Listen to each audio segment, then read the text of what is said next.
Hello, everyone, and welcome to this re-recording of Wisdom and Practices for a Happier Midlife. I'm Jo Woods. This recording is, as I just said, in replacement of the recording I did in supposedly the first version of this talk on Tuesday night, where my laptop decided not to be able to use its camera. So I'm recording this again because we weren't happy to send the original recording without me being present for you, and also that the slides and the whole thing worked as promised. So if you are here because you couldn't come on Tuesday night, thank you for being here.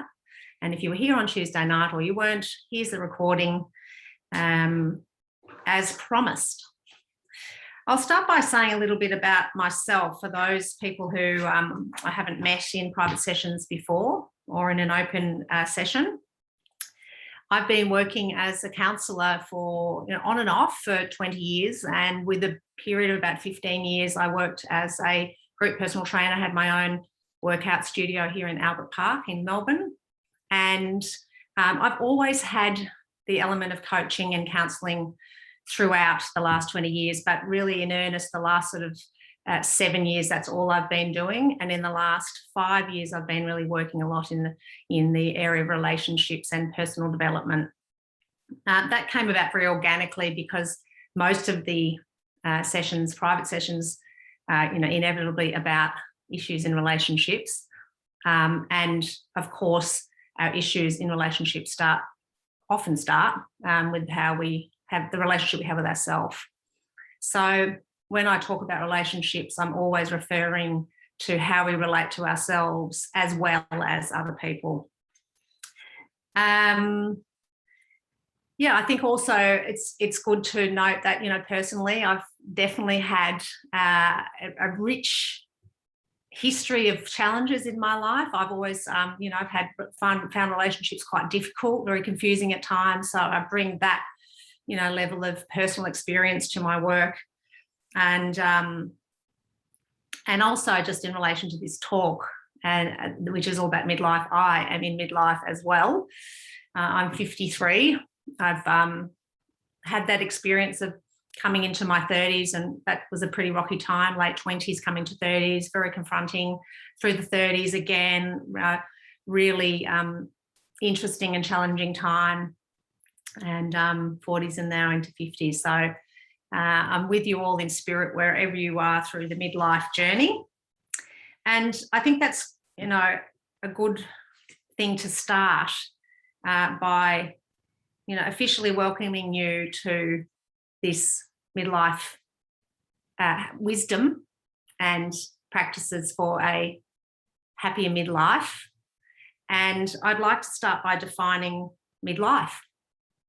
And first of all, to say that this is really what I like to describe. Midlife is a time to recalibrate yourself so that you're living in alignment with that, with what matters to you now. Set your internal compass and live each day as a step towards your visions.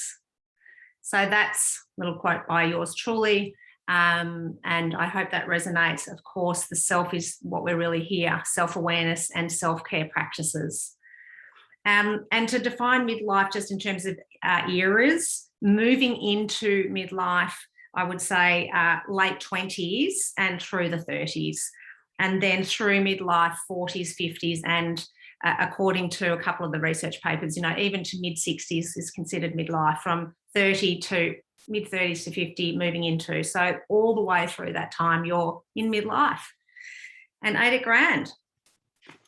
Now, the first topic I'm going to talk about, and I'm really going to be referring to the topics that were on all those promotional posts on Instagram and Facebook and wherever you saw it, directly speaking about those. So the first thing is the underlying reasons you might be feeling detached and or disillusioned through the challenging phases of midlife. And I'm going to start by sharing the 3 most common descriptions that people that I've worked with over the years express how they're feeling through this era of midlife. And then I'll talk about the most likely reasons as well that they're feeling this. So the first description people have about this phase of life is that they feel overburdened and exhausted. And this is especially true for entering into the 30s, I think. This is when you've come out of your 20s, all that sort of fun and frivolity is starting to decline, and maturity and, that big load of responsibility is felt heavily. And often at this time, aging parents start to become a bit more dependent. So you've got, a big load of work, career, maybe children, marriage, and family of origin, some dependents, or at least time required to share care for them.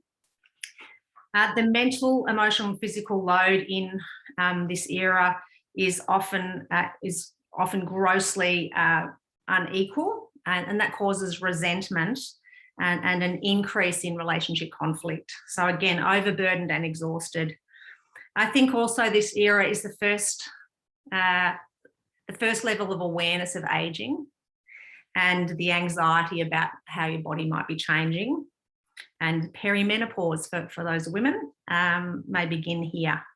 And of course, that starts to affect mood, and all sorts of things happen there. So overburdened and exhausted is the first description. The second one is quite opposite to that, isolated and empty. This era, this description comes, I guess, if you've got kids, the kids are becoming more independent, which can reveal a disconnection in the primary relationship. And then that starts to become unstable. And if that's unstable and the kids aren't around, and there's just more time on your hands, a lot of people feel that they're not plugged in enough, so they're feeling disconnected / isolated, and just a sense of emptiness.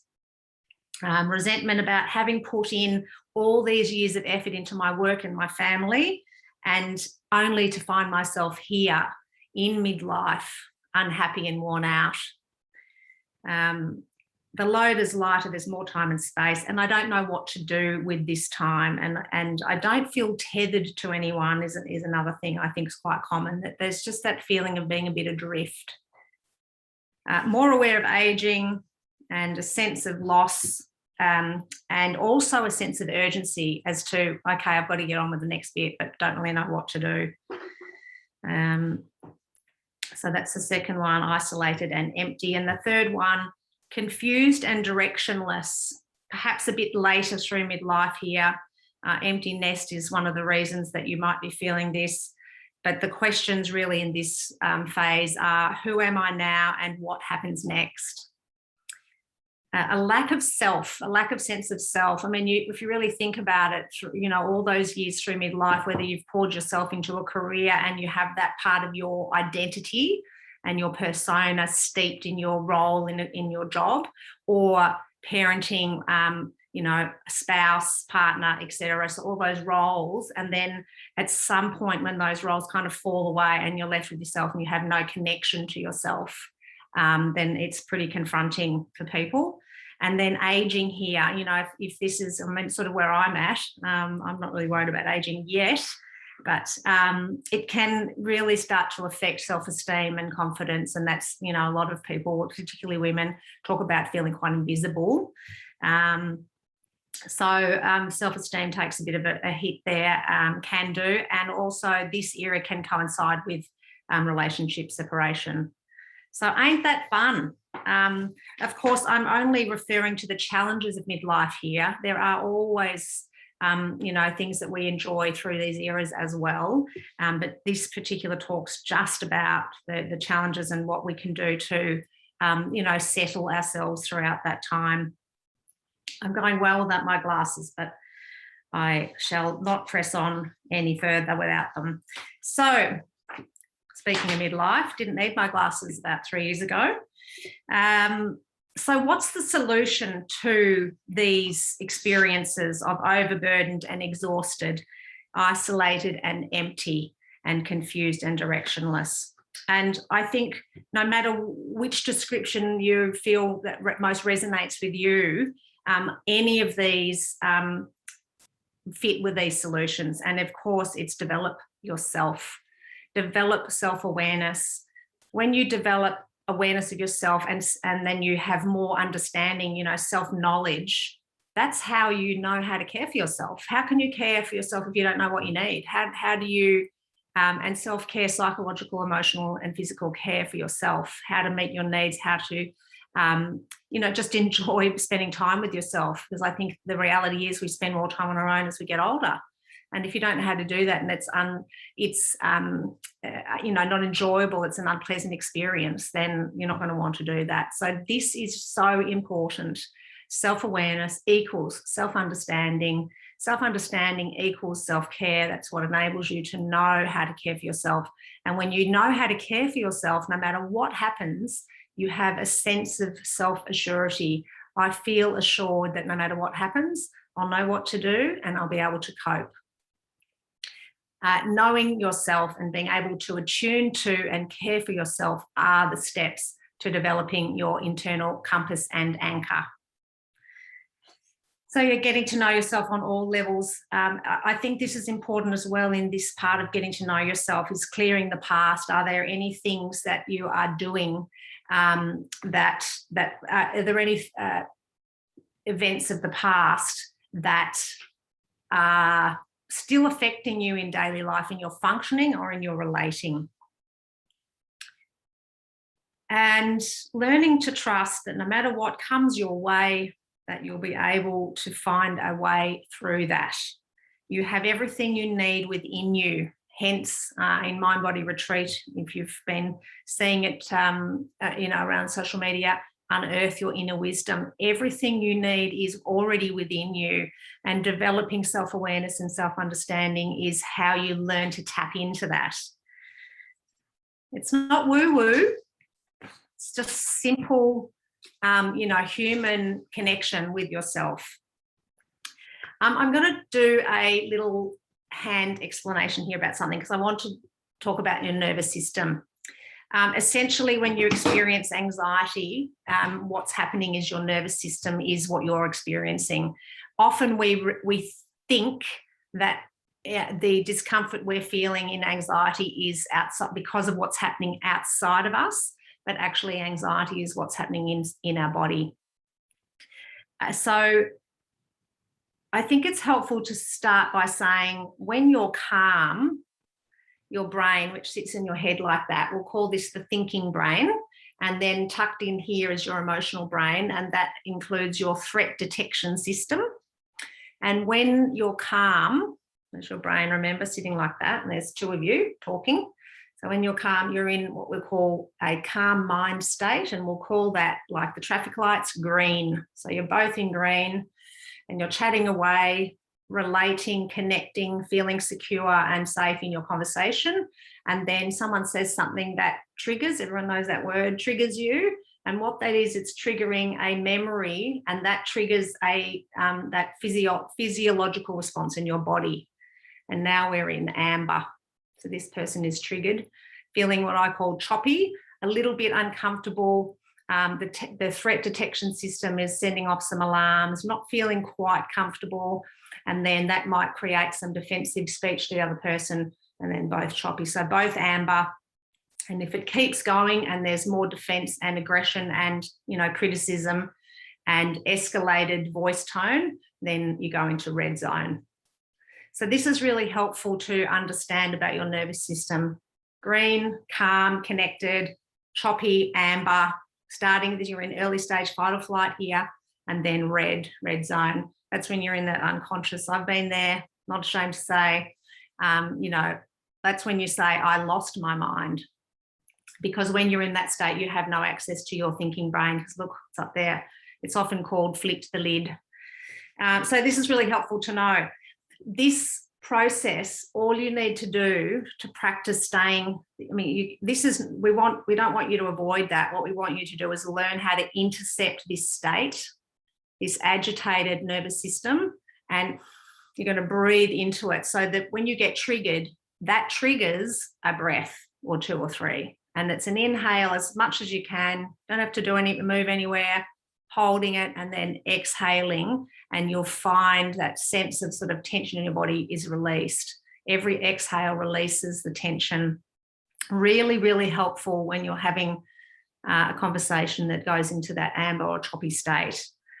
Take your time with the conversation, even if it's with yourself. I have written here, that's when you feel that sort of, if you're thinking about things and you start to feel anxious about maybe something you've got to do, maybe a live talk. No, I wasn't really anxious, but no, you could feel the nerves and the excitement somehow moving through the body, energy moving through the body as emotion. So often it takes a few sittings to talk about difficult things. So take your time, don't rush them. Make sure you are in a calm mind state so that what you're saying is calm and clear. Choppy, take a pause. Moving right along. So that was talking about developing self-awareness, of course, the nervous system. That's where I was with that. Now I'm moving on to balancing your relationships. Now is, again, the first step when a couple comes in, if the relationship's, completely topsy-turvy, step one is recalibrate yourself first. It's really important to define for yourself, what are the issues that belong to me that I need to work on before I can actually address the issues of the relationship. So both people tap into themselves, perhaps have some sessions or whatever it is that you need to do to make sure that you're clear about any issues of the past that are triggering you and affecting the relationship. So which issues belong to me, which issues belong to the other person, and which issues are ours to resolve together that belong to the relationship. Recalibrate yourself first and then update each other about that. Discuss needs and preferences of me and we. So in relationships, there's independence and dependence. And it's important to have a conversation about your preferences. How much time do you like to spend alone? How much time do you like to spend together? And in that space of spending time together, there's what's called alongside time, which is watching TV, going for walks, anything like that, where you're together, but you're not facing each other. Even sort of playing any sort of games, anything like that. And then the other one is connected time, where it's more intimate time, talking and being close. So that needs to be, again, recalibrated. How much time do each of you like to spend, and what sort of things do you like to do? I think it's also important in this through midlife, if you've been in a long-term relationship or even if you're starting a new one, it's so important to discuss practical matters like financial positions and goals and legal matters of wills and structures of whatever it is. The more transparent you are with that, the more trust you are building, and the more transparency you have, the more comfortable you are. And it's totally fine to have, some things together and some separate. Don't feel you have to follow any sort of conventional model. It's up to you together to decide how your relationship operates in the sort of framework that you live within. Again, we're on balanced relationships at the moment, and updating your shared values and visions. This is really important too. If you think about when you're in your 30s and then 40s and 50s, how you're moving through life, some of your values and priorities change inevitably. So make sure you're updating yourself and then your shared values and visions. Where are we now? Where do we want to go? And then that gives you that sort of, it's the stepping stone to moving towards that vision.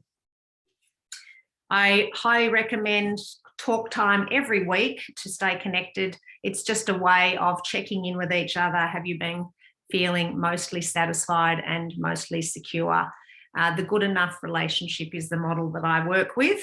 No relationship is perfect. So we're working towards creating a mostly satisfying and mostly secure relationship for both people. And then the third one is to reset yourself after a demanding life phase so you can create a meaningful path forward to enjoy day by day. And I think this slide with the 5 self-care practices and clarifying values and visions will really help you see that your well-being is always the priority. So clarifying your values and visions is how you create that internal compass, and it connects you to what matters and guides you forward. The 5 self-care practices I'll go into detail after this slide, but yes, they're what I live by, and I recommend in all of my work in private practice. Practice savouring comforting and pleasurable experiences, including neutral, and accept the uncomfortable and unpleasant ones as inevitable problems and pains of life. Now, I'll just pause on this for a sec because I think it's important as well, that savouring comforting and pleasurable experiences, including neutral. Neutral experiences are those, when we're doing perhaps domestic work or anything like that, that they are, when we're judging neutral experiences as negative, then we sort of have 2/3 of our experience of daily life, moment by moment, as negative. So we're really not wanting to get away, to get rid of those negative experiences. We're wanting to accept them, and we're wanting to focus and savour the more pleasant and comfortable ones, which includes experiences that aren't that are not, joy, elation, etc., and are not negative experiences. So positive, neutral, and negative experiences, all a part of life. We cannot avoid them. And having said that, practice living one day at a time is really the way to create that sense of stability in yourself. I'm sure everyone knows the folly of living in the future, worrying about what ifs, and also living in the past, ruminating on whys and if onlys. Really, through midlife, I could not recommend any more strongly the benefit of living in the present moment. Again, this is not woo-woo. This is absolute self-awareness, sensibility. To be present moment by moment, hour by hour. This amplifies the sense of meaning and comfort. Yes, your passport to inner peace. So you're not worrying and you're not ruminating, you're just right here. And the 5 self-care practices. As I was saying, that's not the one. Dan, to share, you'll work it out. The 5 self-care practices I work with all the time in my personal life. So it's eat, move, sleep and rest, calm and connect. My philosophy about eating is to keep it very, very simple. I don't go in for any fads. Just keep your meals small and simple. I sometimes still have problems with small. I'm working on that. And the other thing is to be as still as you can and, eat slowly and mindfully. That's the other thing that I'm still working on myself. But eat nutritiously, eat slowly, and of course, I would say mainly plant-based, given our, our environment, the threat to our environment. But whatever you choose to eat through midlife, I'm sure we all realise our metabolism is slowing right down, so you need a lot less. And so just eat light. Moving every day, every single day you should be moving. I definitely recommend that you find a regime throughout every week that includes some cardio, getting your heart rate just to that slightly laboured breathlessness. So it could be brisk walking, cycling, swimming, anything like that. And some strength work, whether it be, in the gym or yoga or Pilates or just at home, body weight strength to keep your muscles nice and strong, and flexibility to keep your ligaments and everything long, and mobility to keep your skeletal system nice and oiled in the joints. So that's move, eat, move, sleep and rest. So 6 to 8 hours sleep, we know that's not recommended. amount of time for sleep. If you have a restless night, don't stress, just rest.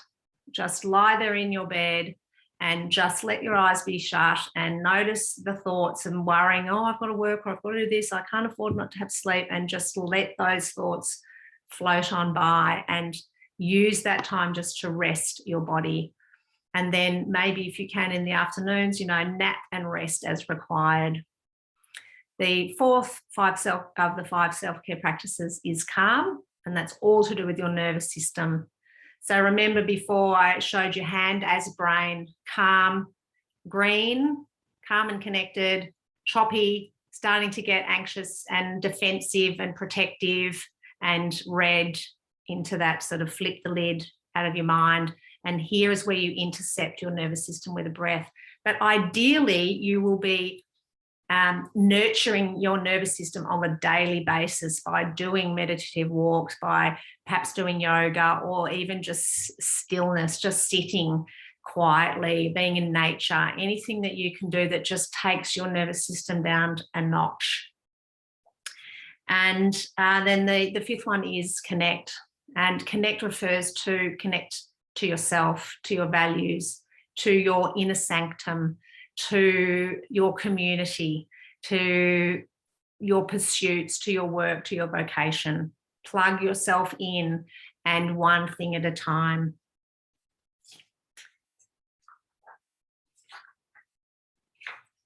So that's coming to the end. They are the practices. I think Dan's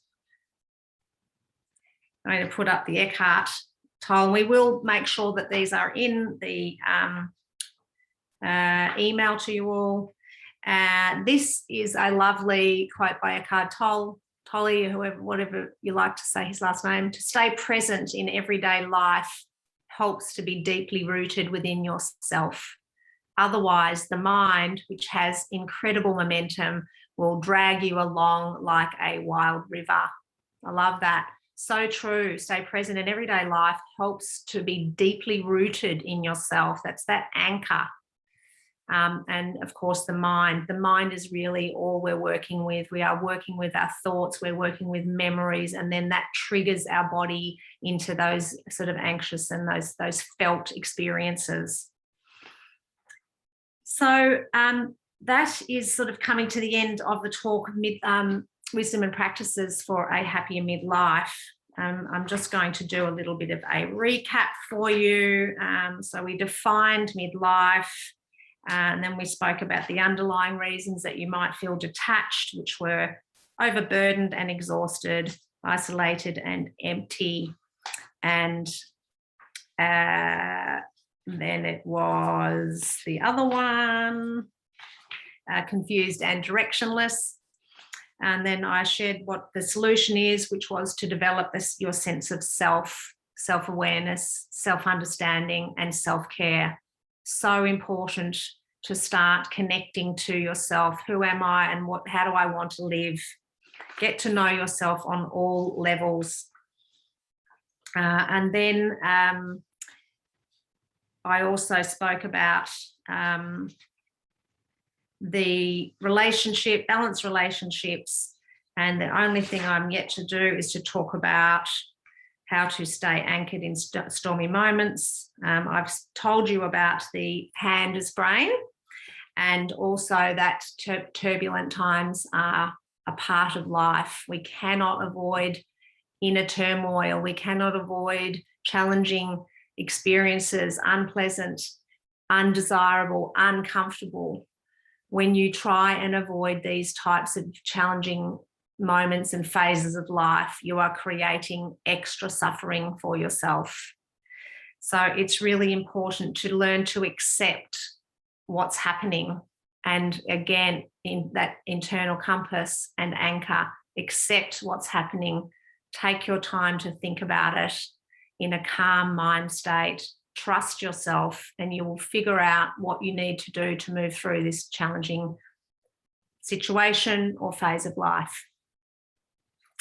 The other thing that I have is to recommend to you that you learn to like yourself, find a way to spend time with yourself, quality time. And also, we know in the science of happiness tells us that giving back, being of service to people and contributing to community is one of the most powerful ways to feel happy. And as Socrates says, to know thyself is the beginning of wisdom. So you can hear I'm really driving home the importance of self-awareness, and that is what will create a new way for you to move through life in a much more meaningful and stable way, because you'll be in control of yourself, not so knocked around by things happening outside of you. I'm going to speak a little bit about mind-body retreat before I finish.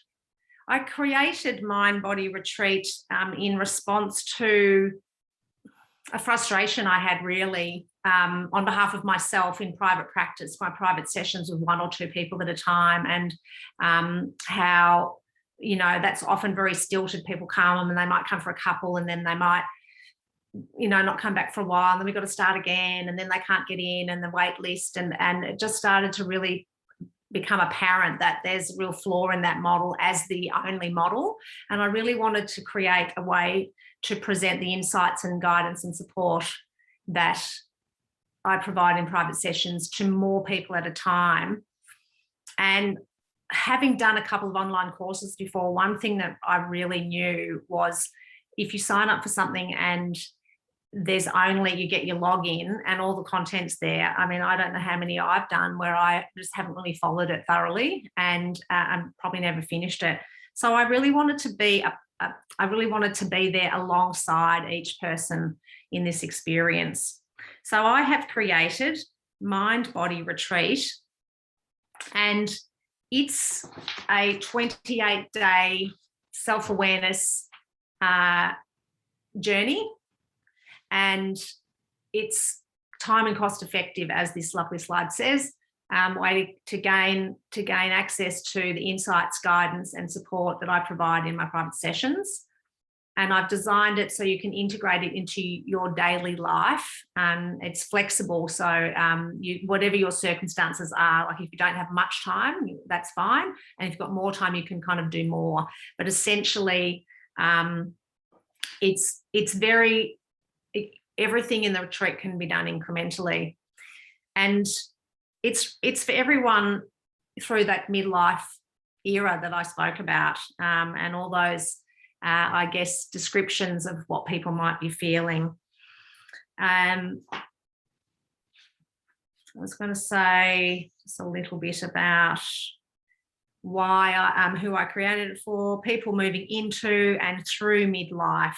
So anywhere from late 20s through to the late 50s, worn out from carrying the incessant load of daily life, anxious about how to keep up with everything, perhaps dissatisfied, insecure in your relationship, and a lack of confidence, discipline and direction. Those sorts of experiences are really who this is for.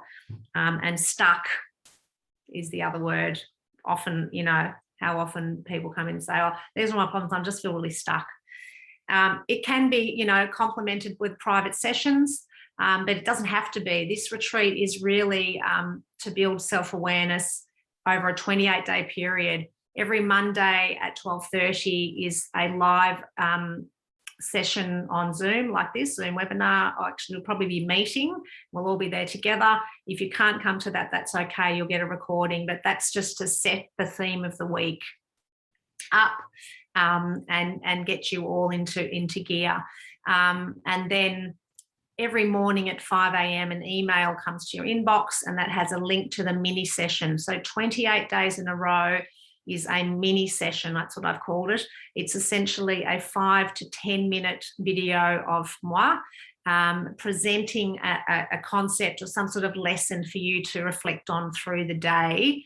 I recommend that you listen to it again at lunchtime and really absorb what it means and how it can be helpful for you. And there'll be practices suggested for that. And you might make some notes. And again, remember, this is all about developing self-awareness.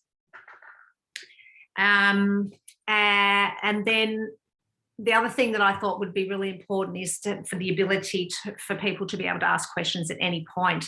So you can do that by emailing me. And all this, of course, comes into the retreat, but I've set up a specific email, questions at Mind Body Retreat. So anyone can email a question at any time, and twice a week I'm going to catalogue them, collate them, and then I'm going to record a video response twice a week and post that. So the benefit of that I really like is it's the heart of this retreat is to help people see that you're not alone in your problems, that even though the storylines of our problems and the pain we experience through our life are different, the storylines are different, the narratives are different, at the heart we are all the same. And so the response to questions, I think, really help normalize and create that sense of commonality. There, as a result of registering for Wisdom and Practices for a Happier Midlife, you will be able to get a $70 reduction of the fee. So it's $300 plus GST, so $330. And because you've registered, so thank you for being here. There'll be a code, and I'll put it all in the email. And that will, it says expires 23rd, but don't worry, because I've had to re-record this, I'm going to extend it to Sunday night. So I'll put all that in the email, and I hope you'll join me. It would be wonderful to have you there. That is about it from me, Jo Woods, on this lovely evening in Melbourne. I do apologise for the glitch on Tuesday and having to re-record this. But again, really appreciate everyone who registered and has been a part of this live talk. Every second Tuesday night, I run an open session. Details will be on the Mind Body Retreat website. I've also got Instagram and Facebook starting to roll out. Lots of content there, all in line with what I've talked about tonight, plus more.